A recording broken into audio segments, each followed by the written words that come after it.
အားလုံးပဲမင်္ဂလာပါเนาะဒီကျွန်တော်မိတ်ဆွေတွေကိုကျွန်တော်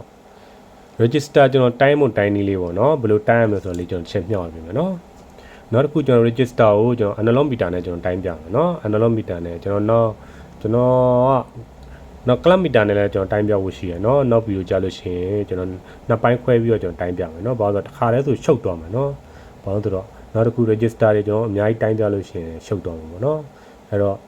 ဒီ analog ပထမအဆင့်နေနဲ့ကျွန်တော် analog meter နဲ့ကျွန်တော်တိုင်းပြမယ်เนาะကျွန်တော်ဒီ analog meter နဲ့တိုင်းမယ် analog meter မှာကျွန်တော်တို့ကဘယ်မှာထားပြီးတိုင်းရမလဲဆိုလို့ရှိရင်နောက်တစ်ခု analog meter အကြောင်းကျွန်တော်တိုင်းမို့တိုင်းနည်းလေးဘယ်မှာထားပြီးတိုင်းမလဲကျွန်တော်ပထမဗီဒီယိုမှာလည်းကျွန်တော်ပြပြထားတယ်เนาะကျွန်တော်ဒီမှာဒီကောင်ကြောင့်ဒါ AC တိုင်းတာဒီကောင်က DC ဒီကောင် DC ampere ဒီမှာကျွန်တော်တို့ဒီမှာ register တွေ on တွေ diode တွေအကုန်တိုင်းလို့ရတယ်ဒီနေရာပေါ့เนาะဒီနေရာမှာတိုင်းလို့ရတယ်ဒီမှာ buzzer လေးကြတော့ဒီကောင်ကြောင့်ကျွန်တော်ဒီ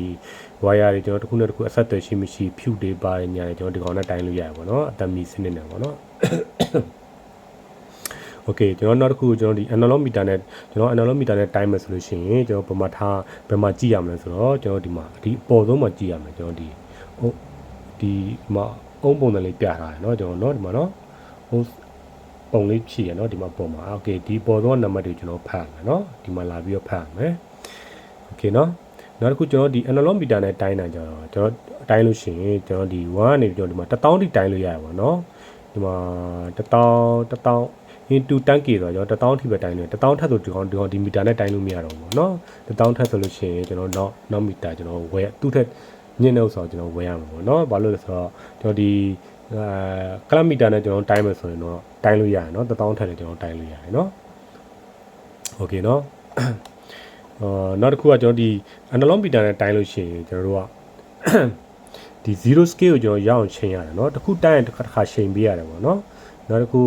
တကယ်လို့ zero scale မရောက်ဘူးဆိုရင်တော့ကျွန်တော်ဒီမှာ10ရောက်သည်ဖြစ်စေ10ရောက်သည်ဖြစ်စေ20ရောက်သည်ဖြစ်စေဒီမှာထားပြီးတော့ကျွန်တော်တို့ကထားလို့ရတယ်ဒီမှာချိန်လိုက်ပေါ့เนาะကွက်တိဒီမှာ10မှာဆို10မှာကွက်တိချိန်လိုက်ပေါ့เนาะပြီးလို့ရှိရင်ကျွန်တော်ဒီမှာဒီကနံပါတ်နဲ့ကျွန်တော်တို့မှာ into 10မှာထားဆိုချင်10နဲ့လာမြောက်မယ်into 100မှာထားမှာဆိုလို့ရှိရင်100နဲ့ဒီကောင်လာမြောက်မယ်ဒီလိုမျိုးမြောက်ပြီးတော့ကျွန်တော်ပြန်တွက်လို့ရတယ်เนาะโอเคเนาะဒီလောက်ဆိုရင်ကျွန်တော်မိတ်ဆွေသဘောပေါက်မှထင်တယ်เนาะโอเคကျွန်တော်စတိုင်းပြမယ်เนาะကျွန်တော်โอเค analog meter နဲ့တိုင်းမယ်ဆိုရင်ကျွန်တော်အခုဒီမှာ register တစ်ခုယူမယ်ကျွန်တော်ဒီ register လေးတွေကိုကျွန်တော်ပထမဗီဒီယိုမှာကျွန်တော်အယောင်ဖတ်နည်းလေးကျွန်တော်ပြထားပေးရเนาะဘယ်လိုအယောင်ဖတ်မလဲဆိုတာကျွန်တော်ဒီမှာ register တစ်ခုယူလိုက်မယ်ပြီးလို့ချင်းဒီကောင်ကျွန်တော်အယောင်ဖတ်ကြည့်မယ်နီโอเคတွေ့ရတယ်မင်းเนาะနီနဲ့နီဆိုတော့ဒီကောင်ဘယ်လောက်ဖြစ်မလဲနီကကြတော့2နက်ကကြတော့3ညနောက်အနောက်ကနီကကြတော့မြောက်ဟော်ကိန်းနေရာမှာဆိုတော့3ညနှလုံးအဲ့တော့နီဆိုတော့ကျွန်တော်တို့ကဘယ်လောက်ရမလဲ 2k ရမှာပေါ့နော်โอเคဒီကောင် 2k ရမှာဆိုတော့ကျွန်တော် 2k ဆိုတာကျွန်တော်2000ခေါ်တာပေါ့နော်โอเคเนาะဒီကောင် 2k ဆိုတော့ကျွန်တော်ကြည့်မယ်ဒီကောင် 2k ရှိမရှိကျွန်တော်ဒီမှာဒီကောင် analog meter နဲ့ကျွန်တော်တိုင်းမယ်เนาะနောက်တစ်ခုကျွန်တော် analog meter နဲ့တိုင်းမယ်ဆိုလို့ရှိရင်ကျွန်တော်အတိအကျမရအောင်ဗျာကျွန်တော်နည်းနည်းလေးရွေ့တာတော့ပါရှိရเนาะအဲ့ဒါ analog meter မှာမဟုတ်ကျွန်တော် clock meter လည်းအတူတူပဲပေါ့เนาะဒါโอเคကျွန်တော်ဒီကောင်2000ဆိုကျွန်တော်မှာ into 100မှာကျွန်တော်ထားပြီးတော့ကျွန်တော်တိုင်းမယ်ပေါ့เนาะဒီမှာ into 100မှာကျွန်တော်ထားပြီးတော့ကျွန်တော်တိုင်းလိုက်မယ်ဒီကောင်2000ရှိမရှိပေါ့เนาะโอเคကျွန်တော်ဒီကောင်ဒီလိုတိုင်းမယ်ဆိုလို့ရှိရင်โอเคဒီလိုမျိုးဒီမီတာလက်တက်နှစ်ခုကိုအရင်ဆုံးပူလိုက်ပူပြီးတော့ဒီမှာ0 scale ကိုကျွန်တော်ကွက်တိရအောင်ချိန်เนาะ0 scale ကိုကျွန်တော်ကွက်တိရအောင်အရင်ချိန်မယ်เนาะโอเคဒီမှာ0 scale โอเค0 scale ရောက်သွားပြီပြီးရင်ကျွန်တော်တိုင်းမယ်เนาะကျွန်တော် register ကိုတိုင်းလို့ရှိရင်ကျွန်တော်လက်ကကင်လို့မရအောင်เนาะအဲ့ဒါလေးတော့သတိထားเนาะโอเคကျွန်တော်ထောက်ပြီးတိုင်းကြည့်မယ်ဘယ်မှာပြမလဲပေါ့เนาะโอเค20မှာပြရเนาะသူက20မှာပြရဆိုရင်ကျွန်တော် into 100မှာကျွန်တော်ထားတဲ့အတွက်20ကိုကျွန်တော်တို့က100နဲ့မြှောက်ပေးရမယ်ကျွန်တော်တို့ကเนาะ20ကိုကျွန်တော်တို့100နဲ့မြှောက်လို့ရှိရင်ဘယ်လောက်ရမလဲကျွန်တော် 2k ရမှာပေါ့เนาะโอเค20ကို100နဲ့မြှောက်လို့ရှိရင် 2k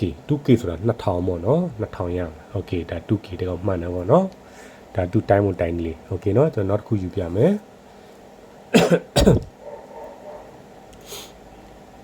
်နောက်တစ်ခုယူမယ်ဒီကောင်ပါလဲဆိုတော့ဒီကောင်ဖတ်မယ်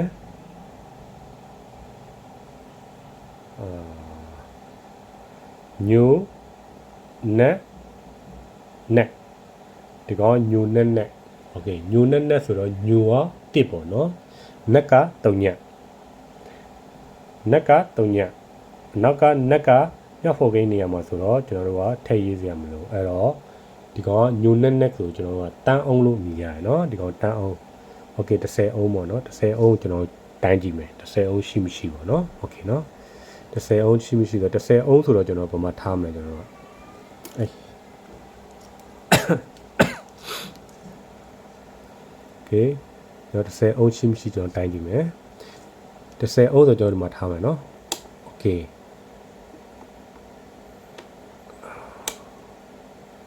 ကျွန်တော်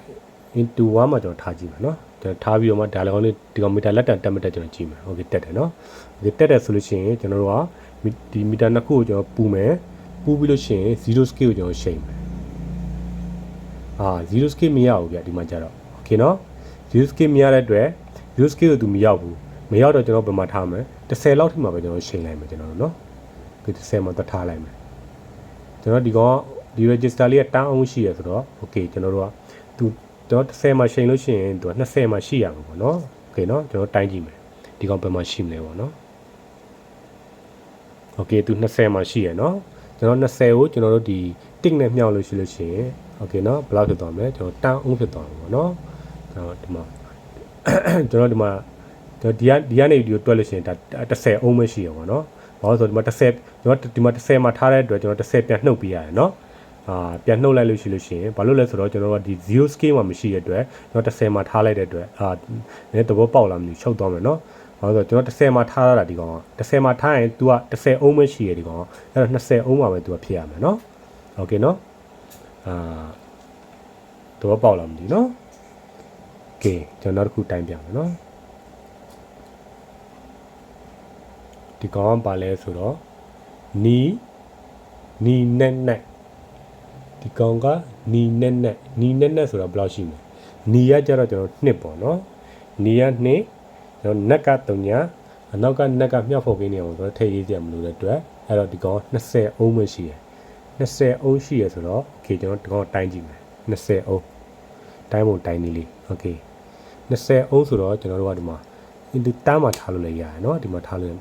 မယ်เนาะထားပြီးတော့ကျွန်တော်ဘိုးရင်ထောက်ကြည့်မယ်မီတာလက်တန်ကို0 scale ကိုကျွန်တော်ချိန်ကြည့်မယ်ဘယ်တော့မှမီတာတက်မတက်ကျွန်တော်ဒီထောက်လိုက်โอเคတက်တယ်ဆိုလို့ရှိရင်ကျွန်တော်တို့က0မီတာလက်တန်နှစ်ခုပူမယ်ပူပြီးတော့0 scale ကိုကွက်တိချိန်မယ်โอเค0 scale ကိုကျွန်မเนาะ0 scale ကွက်တိချိန်လိုက်ပြီเนาะโอเค0 ကွက်တိချိန်ပြီးတော့ကျွန်တော်ထောက်တိုင်းကြည့်မယ်ဒီကောင်က20အောင်ပေါ့เนาะ20အောင်ဆိုတော့โอเคမှာနှစ်မှာပြရเนาะ20အောင်ကွက်တီပဲเนาะโอเคเนาะ20အောင်ဆိုတယ်မှာเนาะမြင်ရလားမသိเนาะကျွန်တော်နှစ်မှာပြရတယ်ကျွန်တော်ဒီ10ကို2နဲ့မြှောက်တာเนาะ sorry เนาะ10ကို2နဲ့မြှောက်တော့ဘယ်လောက်ဖြစ်သွားမလဲ20အောင်ဖြစ်တာပေါ့เนาะโอเคเนาะကျွန်တော်ဒီကောင်နဲ့တော့မြှောက်ပေးရတယ်เนาะသူကเนาะကျွန်တော်ဒီမှာတပေါင်း into တန်းမှာထားတဲ့အတွက်10ကိုကျွန်တော်2နဲ့မြှောက်တယ်နှစ်30လေး20နှစ်တလေးနှစ်ဆိုတော့နှစ်3ညဆို20ဖြစ်သွားတာပေါ့เนาะဒါโอเคเนาะကျွန်တော်20ကိုဒီကောင်လည်းမှန်တယ်เนาะနောက်တစ်ခုကျွန်တော်ယူမယ်တိုင်းပြမယ်โอเคဒီကောင်ကနီနဲ့မော်ဆိုတော့ကျွန်တော်နီကကြတော့နံပါတ်2ပေါ့เนาะနက်ကကြတော့3ညမော်ကကြတော့3ဆိုတော့3ည3လုံးမြောက်ဖို့ကိန်းနေရမှာဆိုတော့3ည3လုံးဆိုတော့သူကဘယ်လောက်ရမလဲသူက 20k ရမယ်နီနဲ့မော်ဆိုတော့သူက 20k ကျွန်တော် 20k ဆိုတာကျွန်တော်တို့ကဒါ 20k เนาะ 20k ဆိုတော့ကျွန်တော်2000เนาะ2000ပေါ့เนาะပြောမယ်ဆိုလို့ရှိရင်တော့ 20k လို့အောင်ကျွန်တော် 1k က1000ပေါ့เนาะ 10k ကျတော့1000ပေါ့เนาะဟုတ်ပြီเนาะဒါ 20k လို့အောင်ပေါ့เนาะ 20k ကျွန်တော်တိုင်းကြည့်မယ်ဒီကောင်ရှိမရှိokay ကျွန်တော် into 100မှာကျွန်တော်ထားလိုက်မယ်เนาะ into 100မှာထားပြီးတော့ကျွန်တော်ဒီကောင်တိုင်းကြည့်မယ်เนาะ okay ပထမတော့ဘိုးရင်ဒီကိုထောက်လိုက်မယ်မီတာတက်မတက်ပေါ့เนาะမီတာတက်ပြီဆိုတာနဲ့ကျွန်တော်တို့ကဒီကောင်နှစ်ခုပူးပြီးတော့ကျွန်တော်တို့ဒီမှာ0 scale ပြန်ချိန်ရတယ်เนาะကျွန်တော်တစ်ခုတိုင်းတစ်ခါချိန်ရတယ်เนาะမချိန်လို့မရအောင်เนาะ okay အဲ့ဒါလေးတည်ထားဖို့လိုတယ်เนาะအဲ့ဒါဒီ analog meter တွေရဲ့ကျွန်တော်အားနည်းချက်ပေါ့เนาะကျွန်တော် clock meter တွေမှာကျတော့ဒါမျိုးတွေလုပ်ဆရာမလိုဘူးပေါ့เนาะ okay ကျွန်တော်0 scale မှာကျွန်တော်ချိန်ပြီးပါပြီကျွန်တော်ပြန်တိုင်းကြည့်မယ်ဒီကောင်ကစွမ်းတော်ကဘာလဲနီနဲ့မော်နီနဲ့မော်ဆိုတော့ဒီကောင်ကဘယ်လောက်ရှိမလဲနီနဲ့မော်20k ပေါ့เนาะ20 kilo ohm ဆိုတော့ okay တိုင်းကြည့်မယ် okay ကျွန်တော်100မှာကျွန်တော်ထားပြီးတော့ into 100မှာကျွန်တော်ထားပြီးတိုင်းလိုက်တယ်ဟိုမှာသူမီတာမှာဘာပြလဲ200မှာပြတယ် okay 200မှာပြတော့ကျွန်တော်ဒီ